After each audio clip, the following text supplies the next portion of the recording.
नमस्कार, मी उज्ज्वला. मराठमोळी जीवन चॅनलमध्ये तुमचं सगळ्यांचं मनापासून खूप खूप स्वागत.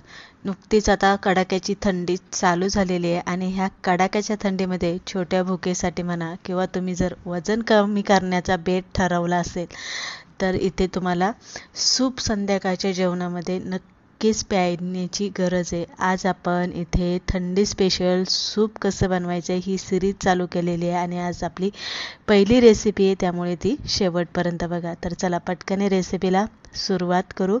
इथे मी शेवगा घेतलेला आहे. शेवग्यामध्ये कॅल्शियम असतं, आयर्न असतं, फायबर असतं आणि अगदी शक्तिवर्धक आरोग्यासाठी, वातासाठी शेवगा अत्यंत गुणकारिक असतो. डोळ्यांसाठी, केसांसाठी सुद्धा शेवगा तितकाच महत्त्वाचा असतो. आज आपण शेवग्याचं सूप कसं बनवायचं हे बघतोय. त्यासाठी मी इथे शेवगा घेतलेला आहे. किती लोकांसाठी तुम्ही शेवगा सूप बनवताय त्यानुसार तुम्ही शेवग्याचं प्रमाण कमी जास्त करू शकता. स्वच्छ ताजा फ्रेश असा शेवगा धुवून घ्यायचा आहे आणि नंतर त्याचे अशा आपल्याला छोट्या छोट्या काप करून घ्यायचे. नंतर एक मीडियम साईजचा कांदासुद्धा आपल्याला इथे लागणार आहे. एक कांदा घ्यायचा आहे. कांद्याचं प्रमाण अगदी आपल्याला कमी वापरायचं आहे, जास्त वापरायचं नाही आहे. त्यानंतर 2 मीडियम साईजची टोमॅटो, अगदी लाल जरद झालेली अशी टोमॅटो आपल्याला इथे घ्यायची. कच्ची टोमॅटो अजिबात घ्यायची नाही, तर एकदम लाल लाल अशी ही 2 टोमॅटो मी इथे चिरून घेतलेले. 1 हिरवी मिरची घ्यायची, त्यापेक्षा जास्त घ्यायचं नाही. 1 इंचाचं आलं घ्यायचं आहे, त्यापेक्षा जास्त घेऊ नका. आणि अगदी मीडियम साईजच्या 4 लसूण पाकळ्या आपल्याला यामध्ये लागणार आहे. हे सगळं साहित्य आपलं सूप बनवण्यासाठी आपल्याला इथे लागणार आहे. घरामध्ये असेल तर अगदी तुम्ही 15 मिनटामध्ये हे सूप बनवून सगळ्यांना देऊ शकता. मस्त गुलाबी थंडी पडते आणि या गुलाबी थंडीमध्ये संध्याकाळी आपल्याला छोट्या भुकेसाठी गरमागरम सूप जर पिण्यासाठी भेटलं तर अशी चुटकीसरशी आपली थंडी पळून जाते.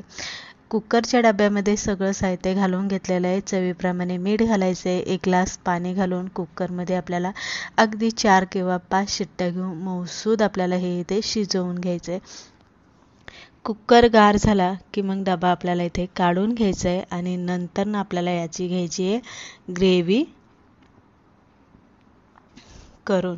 आता तसं तुम्ही चाळणीतून सुद्धा गाळून घेऊ शकता, पण मिक्सरला फिरून घेतलं की सगळं एकजीव होतं आणि व्यवस्थित बारीक होतं. तर मिक्सरच्या मोठ्या भांड्यामध्ये मी पाण्यासकटच हे सगळं घालून घेतलेलं आहे आणि अगदी आपल्याला थोडासा वेळ ते फिरून घ्यायचं आहे. तर इथे तुम्ही बघू शकता एकदम बारीक असं ग्रेव्हीसारखं याचं टेक्स्चर इथे बनून तयार झालेलं आहे. थोडंसं पाणी घालून घ्यायचं आणि एका गाळणीमधून आपल्याला हे चांगलं गाळून घ्यायचं. जसं आपण चिंचेचा कोहळ गाळून घेतो अगदी त्याच पद्धतीने आपल्याला हे गाळून घ्यायचं आहे.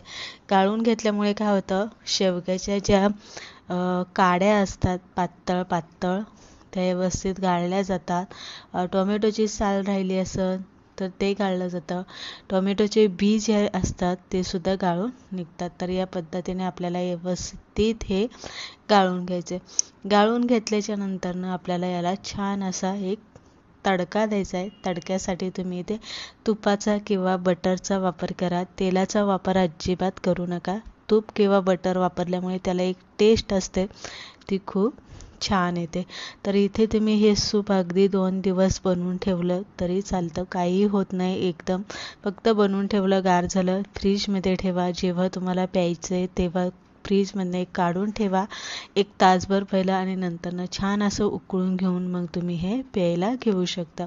1 चमचा तूप घालून घेतलेलं आहे. थोडीशी जिरी यामध्ये घातलेली आहे. काळी मिरपूड यामध्ये आवर्जून घालायची आहे आणि त्यानंतर आपल्याला कढीपत्ता थोडासा घालायचा, एक चांगले टेस्ट येण्यासाठी, एक फ्लेवर येण्यासाठी, किंवा नाहीच घातला तरी चालेल. आणि त्यानंतर आपल्याला हे जे सूपचा स्टॉक आहे तो यामध्ये घालून घ्यायचा आहे. नंतर तुम्ही यामध्ये थोडासा चाट मसाला घाला, थोडीशी जिरी पूड घाला, काळं मीठ आपल्याला यामध्ये घालायचं आहे आणि त्यानंतर आपल्याला हे व्यवस्थित हलवून घ्यायचे. पिझ्झा सीझनिंग जे असतं ते मी इथे थोडंसं घालून घेतलेलं आहे, किंवा तुमच्याकडे ऑर्गॅनिक असेल तर तुम्ही ते घालू शकता, किंवा चिली फ्लेक्स तुम्ही यामध्ये आवर्जून घालू शकता. एखाद चमचा यामध्ये तुम्हाला साखर आवर्जून घालायची आहे. साखरेमुळे चव एकदम मेंटेन होते आणि चवीला सुद्धा ते एकदम छान लागते. आणि बारीक चिरलेली कोथिंबीर आपल्याला यामध्ये घालून घ्यायची आणि हे व्यवस्थित आपल्याला इथे हलवून घ्यायचं आहे आणि एक उकळी काढून घ्यायची. उकळी आली की 5 मिनिटं चांगलं असं उकळतं ठेवायचं आहे. बघू शकता यामध्ये आपण कॉर्नफ्लावर वगैरे काहीच घातलेलं नाही आहे, तरी छान त्याला घट्टसरपणा आलेला आहे. आणि टेक्स्चर तुम्ही इथे बघू शकताय, अगदी पाताशाने तोंडाला पाणी सुटेल आणि किती पिवं असं होईल, इतकं छान हे शेवग्याचं सूप लागते. अगदी मुलंसुद्धा आवडीने पितील आणि अगदीच ते शरीरासाठी अत्यंत गुणकारिक असतं. त्यामुळे आठवड्यातून एकदा तरी तुम्ही हे संध्याकाळच्या छोट्याशा भुकेसाठी हे तुम्ही सूप बनवू शकता. रेसिपी आवडली लाईक करा, शेअर करा.